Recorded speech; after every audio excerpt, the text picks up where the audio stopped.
c'est un local qui est modulaire. Donc il est constitué de panneaux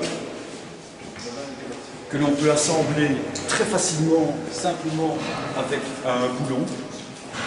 Ce local est constitué aussi d'éléments de plafond qui sont aussi modulaires et d'éléments de plancher qui permettent soit de se fixer dans le sol, soit simplement de poser le local modulaire sur ce plancher. On peut concevoir un local à la taille dont on a besoin. La porte s'ouvre vers l'intérieur du local modulaire blindé, simplement avec une serrure rouleau, donc la porte est tout le temps ouverte. Et lorsqu'on se réfugie dans le local, il suffit d'une seule main suffit pour verrouiller les pelles. L'autre utilisation, c'est ce que les Américains appellent safe room. Là, on est plus dans une utilisation de coffre, on est plus dans un local qui permet de protéger ses biens. Donc à ce moment-là, on a le même type de porte, mais avec un autre type de serrure qui peut être mécanique ou électrique. Et là, le local permet d'héberger soit des pièces de collection, soit des objets précieux.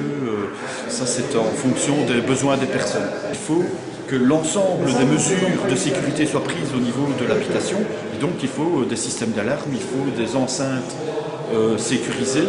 Mais ceci vient en appui de ce que l'on peut faire comme sécurité au niveau d'une habitation. Le modèle résiste à un certain niveau anti-balle. Si on veut atteindre des niveaux plus élevés, à ce moment-là, la conception des panneaux est un peu différente. On revient à ce moment-là avec de l'acier balistique, de l'acier anti-balle.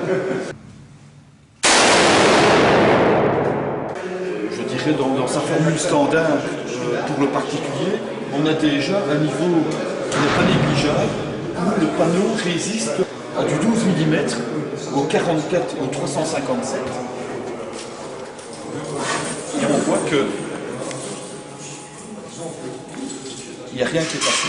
Je dirais, rien qu'avec une composition déjà assez basique, on parvient déjà à un certain niveau de sécurité anti-balle.